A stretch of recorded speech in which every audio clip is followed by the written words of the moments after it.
had this Viofo Dashcam video installed for a couple weeks now, and I have to say I like it. The one thing I don't like about it is the cord going to the rear camera is not long enough for my ridiculously long van. I have to figure out how to get that cord a little bit longer. Okay, it's a lot longer. To get it 5 feet, about longer, all the way back here to the back window. So that's going to take an extension cord, and I'm reaching out to find out about that. So here's what I do like about it.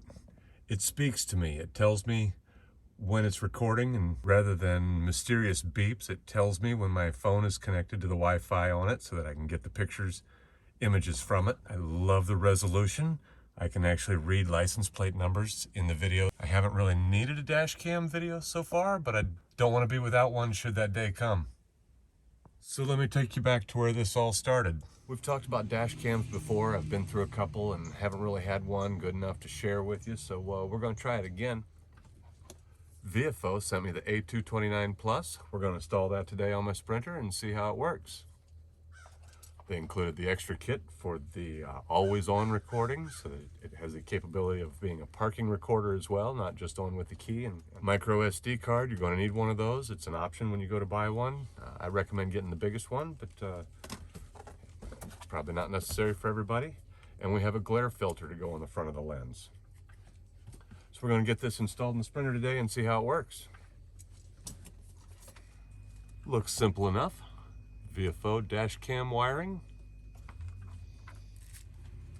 Second camera for the rear view.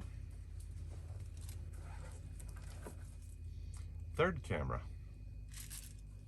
Notice right away one of these has LED for night vision, one of them does not. So we'll be careful about which one goes where. Other options are a cigarette lighter adapter, so you can plug it in to your dash rather than hardwire it.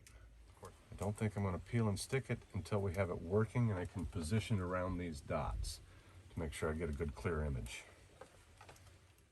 Cable for the rear camera. Extra stickies if I need to move it after it's installed. Replace the windshield or something. Looks like a tool to help remove it. I've had the Viofo dash cam installed for a couple days now, been for a couple drives, and didn't have any incidences, but I did hit that button a few times. So the first thing I'm going to do here is find the Viofo app on my phone. It tells me to connect the camera.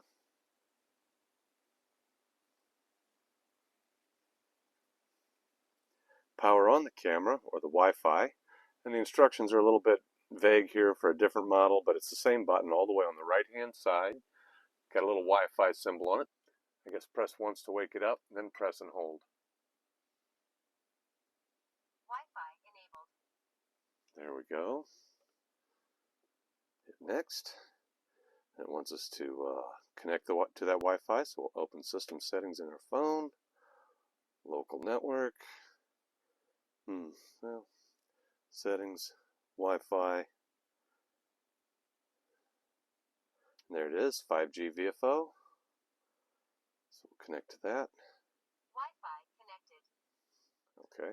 Go back to the app. It's going to tell us connect the camera, which we could have done all of that before opening the app, I suppose, if we remembered how, but I didn't remember how. So here we are. There's live view.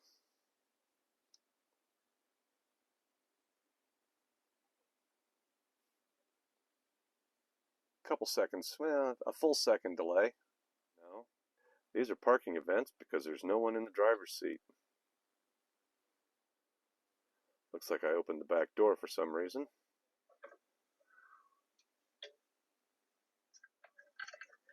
There's an intruder stealing my Coca-Cola and eating my aspirin, apparently. Well, if anyone broke into my van, I'd sure know who it was, wouldn't I?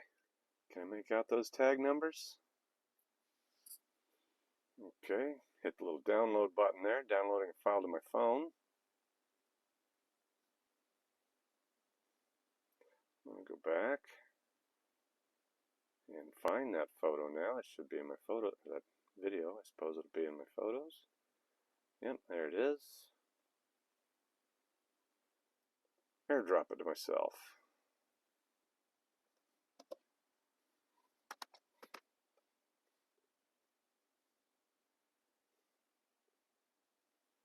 Oh yeah, we can clearly make out some license plates here.